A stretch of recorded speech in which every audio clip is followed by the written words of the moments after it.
All right, well, thank you all so much for coming. We have a wonderful crowd here in the room and another whole wonderful crowd on Zoom. So we really appreciate that you're taking the time out of a very busy week to come and have this discussion with us tonight.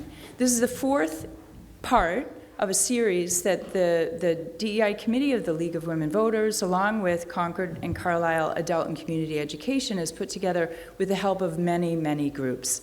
In your program tonight, you can see many of the names listed of people who have helped to fund the program and institutions that have helped, like Tricon Church, where we are tonight.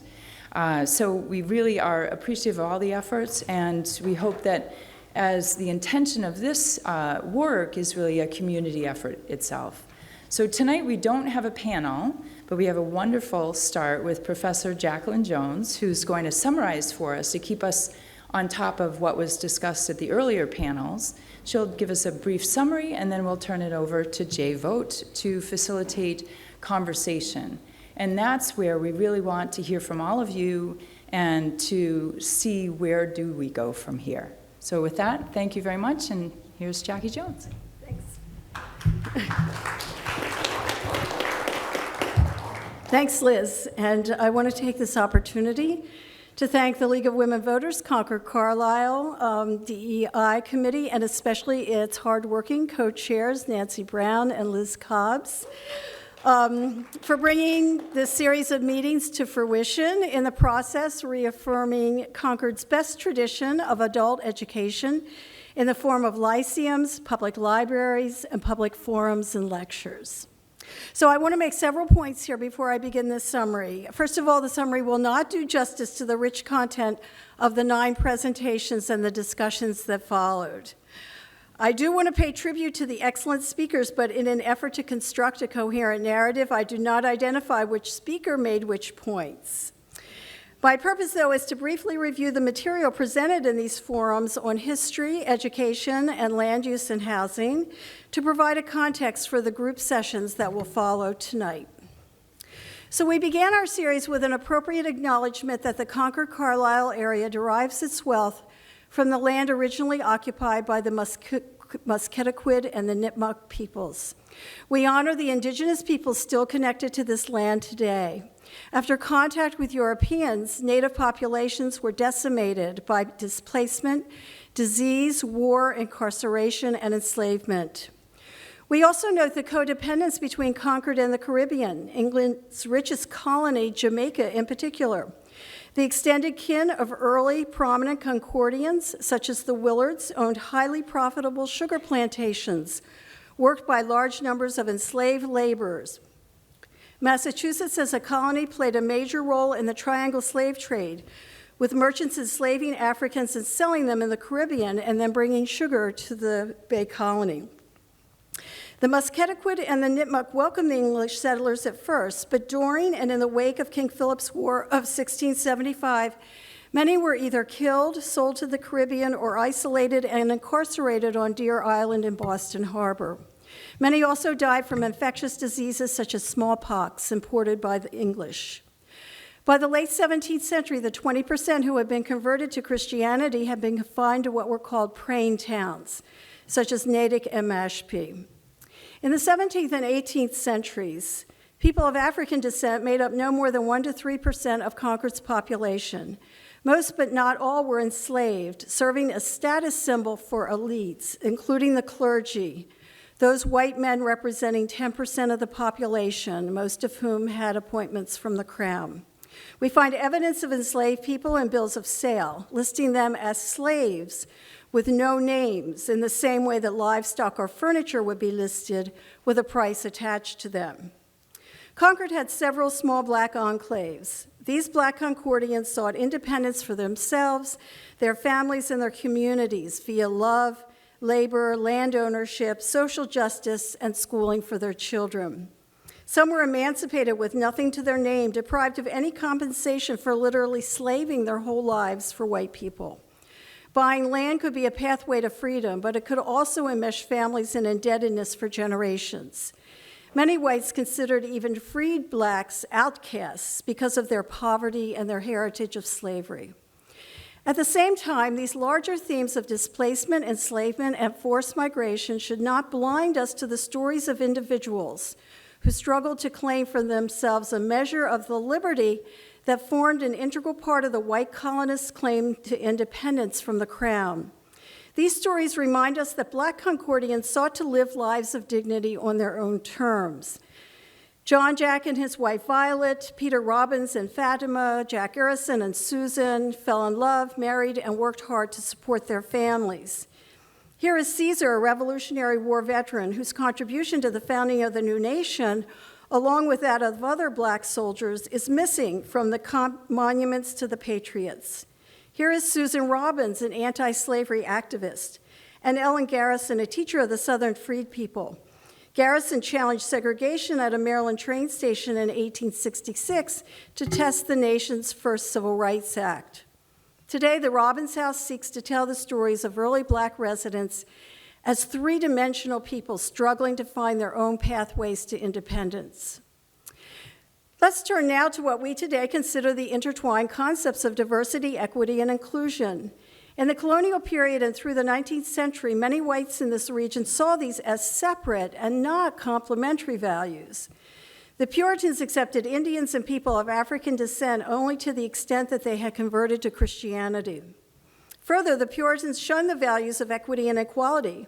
They were an intensely hierarchical people, with differences in material and social status not only tolerated, but also embraced as a sign of God's will, his power, and his benevolence. By the time of the Revolution, the Patriots had made it clear that inclusion was not a value, as they maintained that neither indigenous groups nor people of color had a place in the narrative of the fight for independence from the crown.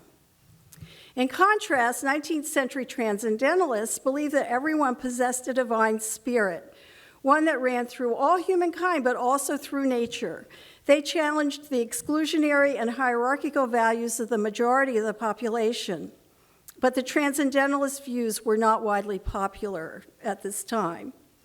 Through the 19th century, the white majority's emphases on private property, the dominance of the Congregational Church, and the superiority of English culture were at odds with the values we define today as diversity, equity, and inclusion. So, turning to education through a DEI lens, this covers several topics, including strategies to make the local school system more welcoming to students of color, ways the schools and the towns can work together to further DEI efforts, and ways a history curriculum can be recrafted to present a fuller, more accurate view of the nation's past. We must recognize the limitations of the view that there is now a so-called level playing field for all.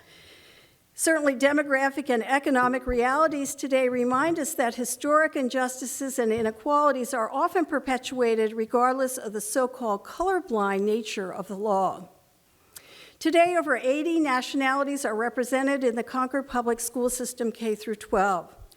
A dramatic rise in hate crimes over the last couple of years, combined with widening wealth gap and the relatively few people of color in teaching or administrative jobs, all present serious challenges to supporters of a more diverse, inclusive town.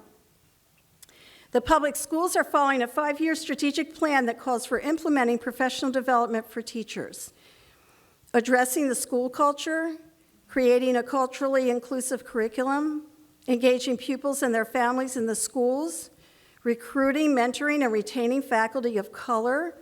Remember that only 10% of high school teaching staff are people of color, and providing transparent communication and institutional accountability. Within the last few years, the schools have recognized religious and cultural holidays on an annual calendar, offered ongoing professional development for teachers, sponsored a multicultural food festival, provided targeted support for struggling students, created affinity groups such as Educators of Color, and conducted an equity audit with results due this January. The school district's mission statement recognizes various kinds of diversities, including those related to disabilities and gender queerness, and stresses the need for students to feel that they belong, that they are heard and valued, Still, the challenges faced by METCO students, and indeed all students of color in the public schools, indicate that much needs to be done to ensure a truly inclusive and welcoming learning experience for all. In the classroom, students become more engaged with the study of history if the curriculum is flexible and attuned to their individual needs. At Concord Academy, a relatively new curriculum focuses on a cornucopia of stories related to various groups identified by their ethnicity, race, or gender. This approach also takes advantage of teachers' academic strengths and interests, provides a geographical diversity of topics, and links chronology to student level. This new curriculum better serves the school mission and provides support for students who come to the school with less in the way of formal preparation. We also heard about the work of Belmont's Human Rights Commission. The death of a Black man, Henry Tapia, in a road rage incident in 2021 prompted the town to create a task force. Its purpose is to study the cause of systematic racism and stereotypes attached to race, religion, ethnicity, sexual orientation, and culture in order to educate Belmont residents and create a more welcoming place to live and work. Specific goals include strengthening a sense of community, increasing cultural competency in terms of hiring for town jobs, and reducing barriers to residents thriving within the town. The challenges are real. 97% of the town's teachers are white, and 100% of the town's firefighters are white, though the public schools are 82% white. The Human Rights Commission has made several recommendations, including the creation of a town infrastructure with DEI responsibilities, implementation of processes to ensure systemic change, and inclusion of all town functions in DEI work and outcomes, consideration of health and well-being through a DEI lens, and promotion of fair housing initiatives. So in the mid-20th century, Concord instituted zoning restrictions that prioritized single-family dwellings, large residential lots, and preservation of open spaces, and discouraged industrial commercial development. These policies set up a tension between open space on the one hand and population diversity and the building of multi-unit dwellings on the other. Today, 25% of Concord's land is dedicated conservation or parkland controlled by private interests, the town or the state or the federal government, with very few parcels left for multi-unit housing. Local planners ignore the impact of these policies on Metro Boston. Black residents who might have wanted to move to the suburbs were at a distinct disadvantage because of the high price of housing. Bank redlining practices and also the discriminatory provisions of the GI Bill meant that Black people could not secure mortgages no matter how well qualified they were. Within the metro area, suburban homeownership remained out of reach for the Black population, which remained largely confined to the Boston rental market and unable to acquire the assets such as a down payment necessary to buy a house. In the late 1950s and early 1960s, fair housing programs sought to overcome the prejudices of real estate agents and white homeowners, focusing on people of color who could afford to buy there. The next step, implemented in the late 1960s, was a push for affordable housing, but long-standing zoning restrictions that discouraged multifamily units stood in the way. By this time, only 29 acres were available for multi-unit housing, and these plots were in problematic areas, in watersheds or near the prison. The realities of zoning restrictions combined with opposition from residents who objected to the potential increase in traffic and the potential increase in demand for town services have led to a stalemate in the effort to make Concord more diverse. Public policies and private choices are powerfully linked when it comes to providing affordable housing. Today, Concord's Black population is 3%, with half of those in the prison. In contrast, 7% of the Massachusetts population is Black. Single-family homes average $1.2 million, and the town has created only 8 units of affordable housing over the last 10 years. Recently, challenges to restrictive zoning policies have failed, as has the proposed Junction Village effort. Developers don't like to build such units, which they consider too expensive. They want to focus on market rate units. Without the 83 affordable junction village units, the town will fall below the 10% rule of the statewide Chapter 40B Housing Production Plan. That is the rule that 10% of the housing stock in a town should include affordable units. What appear to be race-neutral policies have a disparate impact on a protected group, that is, people of color in the Metro Boston area. Our speakers suggested several action items. People in favor of a more diverse Concord must show up at meetings and change the conversation to reflect the idea that diversity is a social good. Population density, too, can be a good thing, as shown by the vibrancy of West Concord.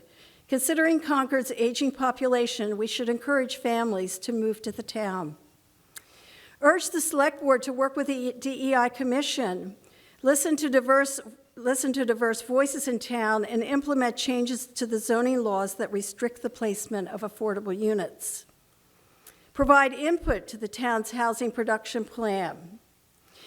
In sum, today, the price of housing in Concord means that none but the most wealthy families can move here.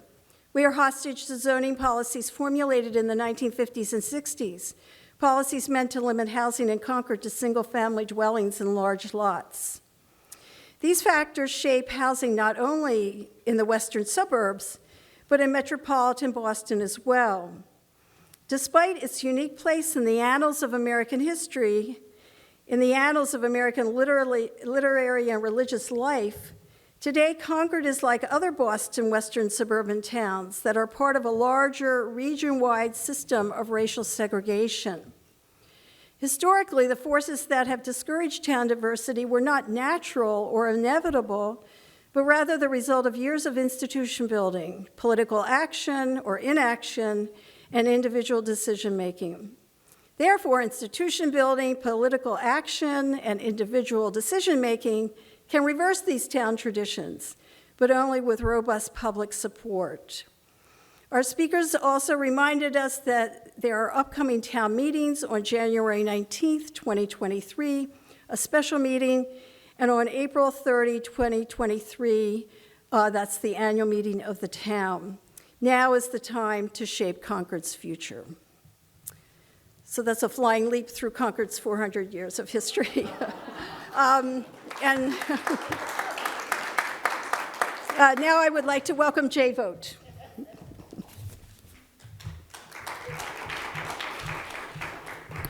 On behalf of everyone, I want to say, wow. That was really impressive. That's not an easy thing to do. I felt like my life for the last 3 months was passing before my eyes, remembering all those points. So a welcome to everyone that's in the room, and a special welcome to everyone that's in the Zoom. So if you've been really good listeners over this past period of weeks, and tonight we're going to flip the script, and you get to be the experts and do the talking. So next slide, please. I'll take just a minute and set up what we're going to aim to do with the time that I have with you tonight. We want to start with the individual, thinking about what you personally have learned and what you personally are committed to. And that's whatever is inside of you and what that you care to share with your neighbors.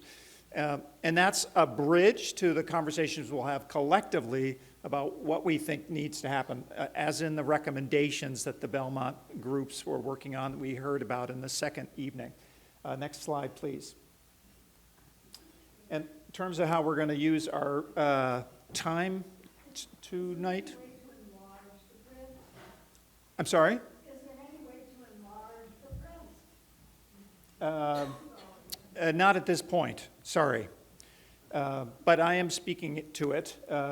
So we've done our series recap, and we're going to take 15 minutes or less, just about that much, to share personal learnings. And then we're going to focus on the community conversations. And to the extent that we have time, we'll hear reports. But even if we don't get to those reports, we're going to have notes that will go into a record. And we have all your email address. Everybody will get a copy. So next slide, please. So here's what we're going to do next. There's an individual task. I'm going to give you 2 minutes for this. If you're in the room, you'll notice that there are these cards at the table, and there's also pens.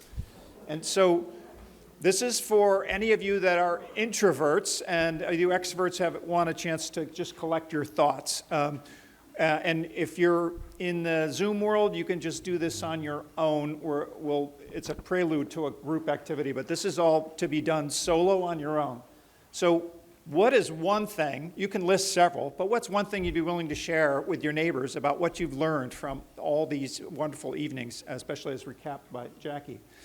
And then what's one thing that you are willing to change about your own behavior? So change here means you might start doing something that you've never done before. It might mean you will stop doing something that has outlived its usefulness. Or you might start doing something differently because you want a different outcome. So I'm going to give you 2 minutes. I'm going to stop talking, take some notes, reflect, and then we'll come back together. You can start now.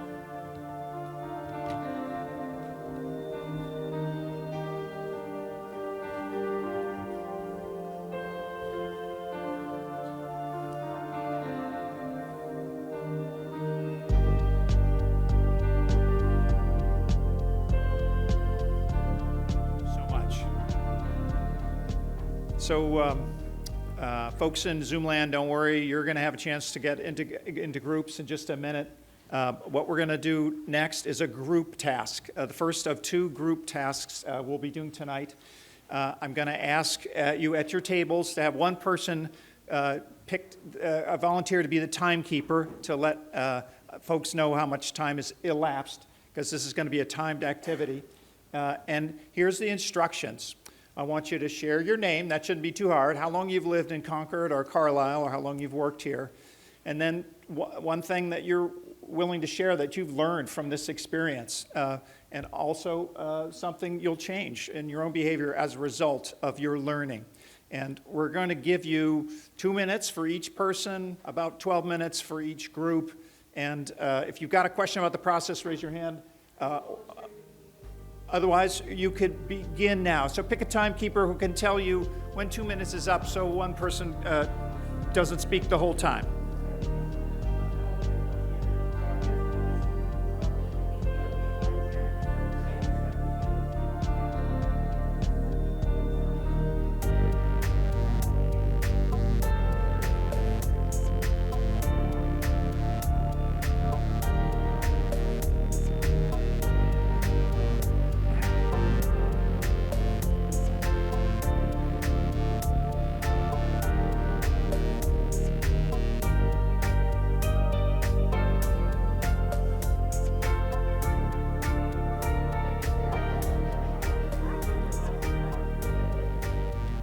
Come back to the room again, the whole room.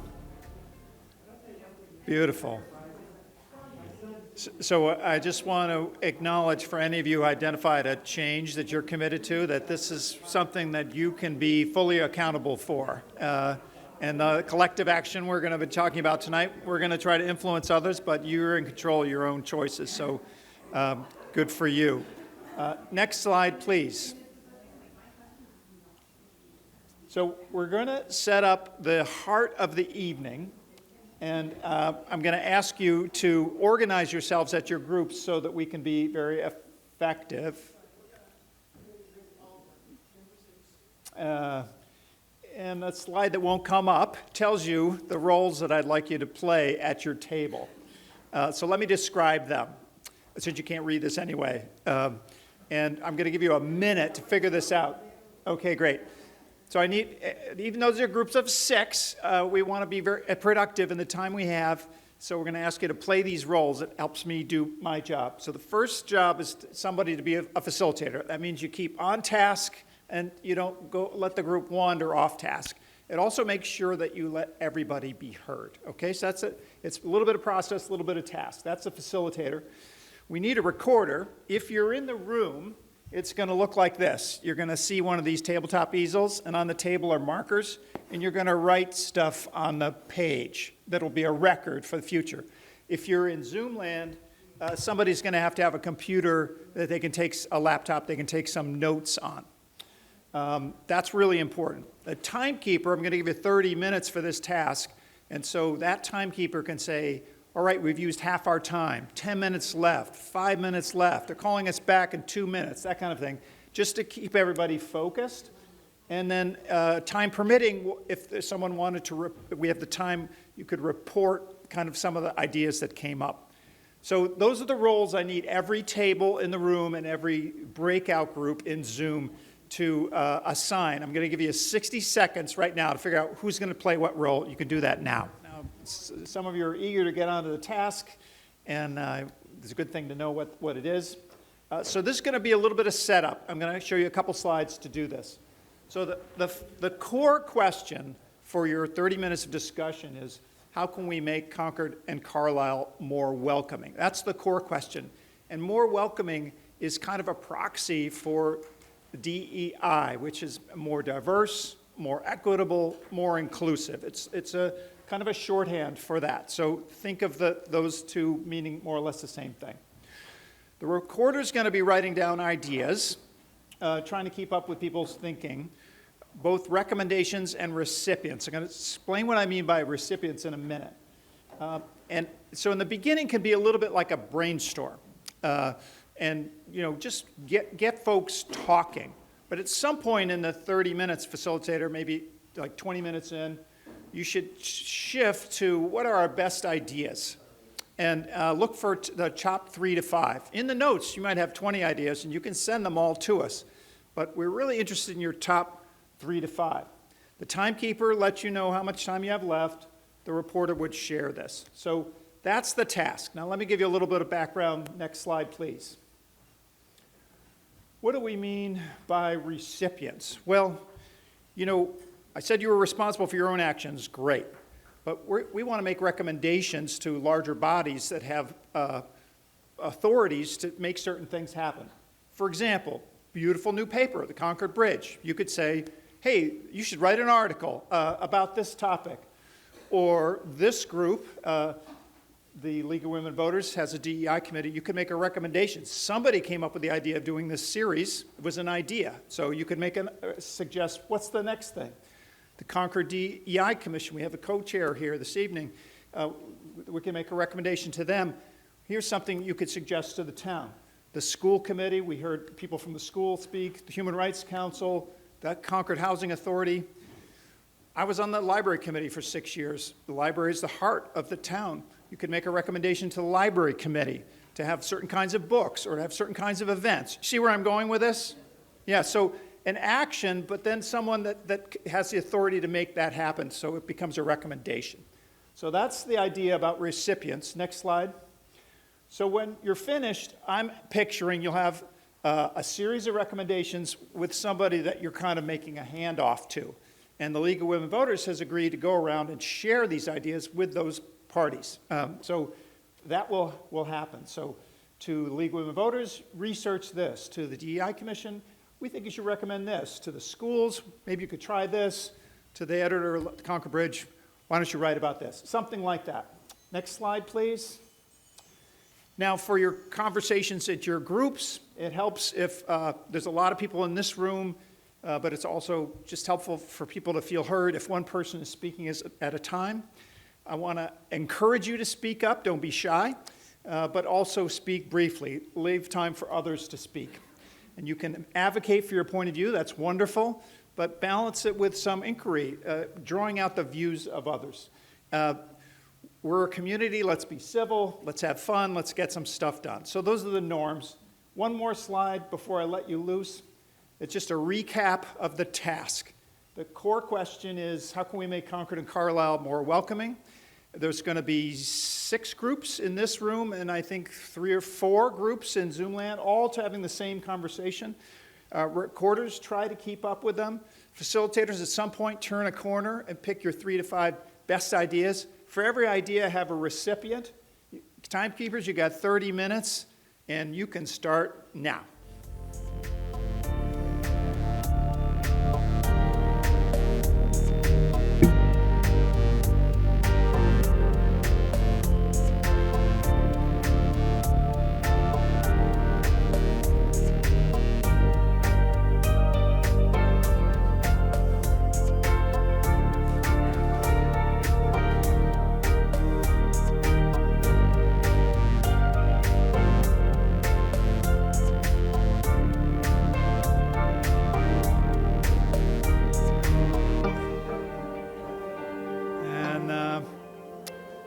So we have just about eight more minutes, so that we could hear maybe one or two from several tables, and we're going to try to get some folks to speak to us from the Zoom.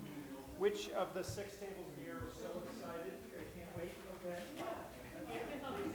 Everything, but some highlights. No, Yeah. highlights. We discussed economic solutions, which focus around making denser housing available, and the difference between ethnic and economic diversity issues. Increasing sewer, and relating those to the CHDC and Planning Board. And then another theme was internal work, faith communities, exploring what it means to be white,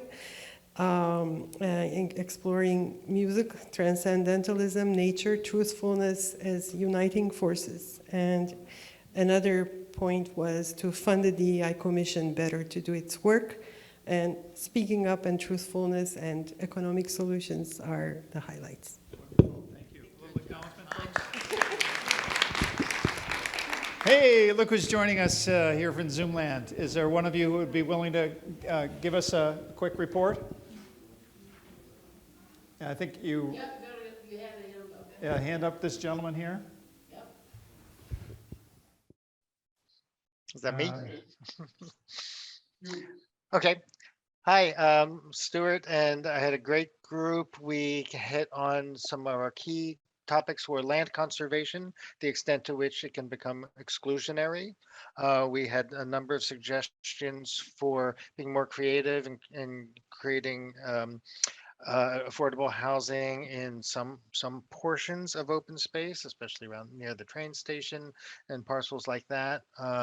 We talked about how the town could use zoning, manipulate zoning laws to make more housing available to more people.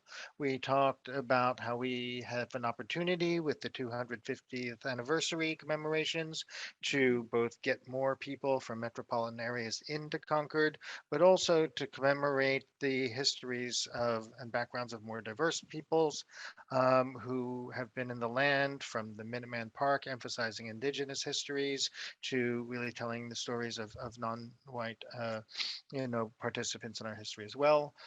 We discussed the importance of partnerships to create forums for frank discussions of racism, and diversity and inclusion, especially among adults.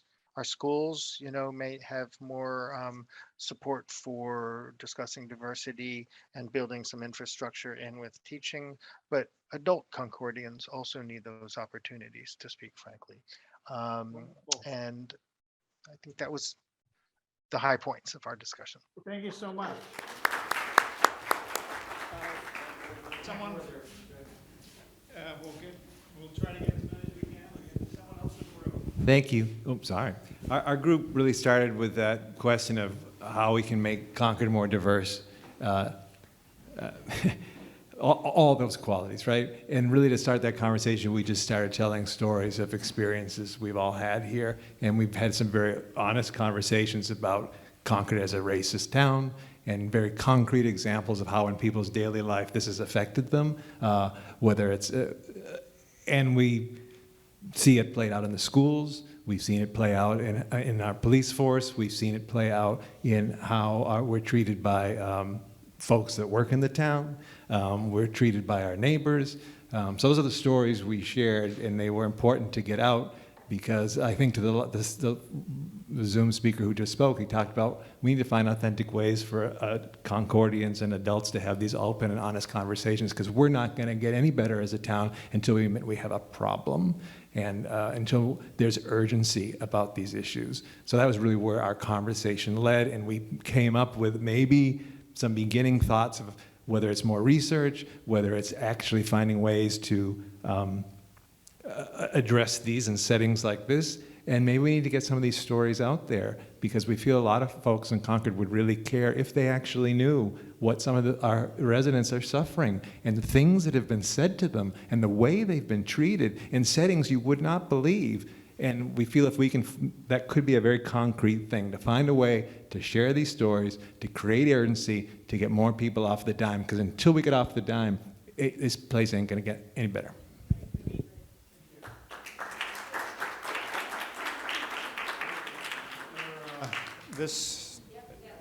Get one more up from Zoom land? Is it this gentleman here? Okay. I think you're on. Okay, there you go. So our group talked a lot about making the non-white members of our community more visible. And in particular, we talked a lot about the Concord Bridge, asking them to highlight non-white members of the community, perhaps in sports stories and in other stories, but also to have some more stories about some of the history of the area, perhaps in conjunction with the Robbins House. I've heard a speaker at Robbins House talk about the history of Brister Hill, and we had a brief discussion of Jenny Duggan Lane. And there's a lot of history hidden in these two street names that could be, put into the paper and made more visible to people. And similarly, we had noted that Bridget had an article about street signs having some offensive terms in them. So we would go to the town and suggest that, first offensive terms be removed, but maybe there's some signage that we could put up to highlight, the indigenous and people of color history that's so rich in our communities. And someone else had talked about making communities more visible. So we talked about possible celebrations, kind of on the model of Ag Day, where we invite different communities to show off their foods, perhaps have a UN Day or a food truck festival. So that was sort of our suggestion for the town of Concord. And then there were some areas of research that we were wondering, and perhaps this might be a suitable place for the League of Women Voters to step in. We noted that Acton, Lexington, and Sudbury all have a fairly diverse housing base, and perhaps a report on how they did that we could then model in the town. And in fact, Acton has quite a number of communities, a large Brazilian community, an Indian community. So what did Acton do that we're not doing that we could do? There was some discussion about whether we might have some sort of symposium where we brought in realtors and affordable housing advocates to sort of have a discussion on what the town can do better to present itself, and what our reputation is, what the insights we have for trying to sell the town to folks of color and different communities. And the other question we had that might be in the League of Women Voters area would be sort of a lessons learned document on the recent failures of, not so recent, but it's been 10 years of not succeeding in having any real significant affordable housing built. So perhaps a lessons learned document could be put together by a team, and that had seemed like a possible sort of suggestion to the League of Women Voters. Great. Thank you so much. So for me, this is the most painful part of the evening because we're out of time, and I knew we would run out of time, and yet the reports are incredibly rich, and they're just the tip of the iceberg. So I'd love to see the next slide, which tells us what we're going to do with these reports. We have an email address, which I will read if you can't see it. And it's not that hard to remember. Oops, even when it's blacked out, it's DEI at, LWVCC.org. So that's particularly for those of you who joined us in Zoom. If you could email your reports to that. In the room, if you've done on the posters, you could leave those. I've seen a lot of people wrote with pens, and that's okay too. You could leave those, or you can take them home and type them up and send them to this address, whatever will get us the best results. So that's really important. And one more slide. So we couldn't end an evening in Concord without acknowledging our transcendentalists. So this is a quotation I came across from Henry David Thoreau. He said, "Methinks that the moment my legs began to move, my thoughts began to flow." So that's my blessing for us. Let our legs begin to move forward. Let our thoughts begin to flow freely, and let our actions take us onward. So thank you. I'm going to turn the floor over to Nancy. Yep.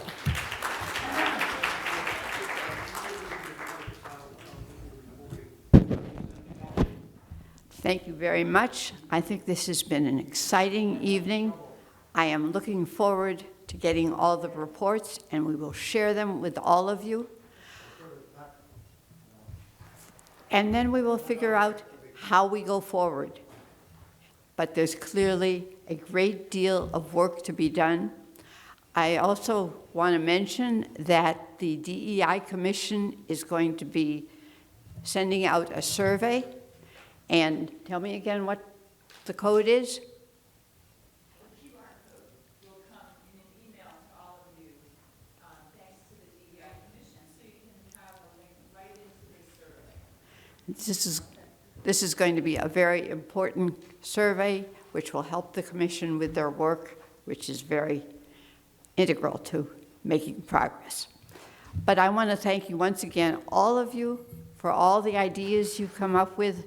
And I'm very excited to see them and to figure out what we do next. There's lots of work to do, and we will all do it.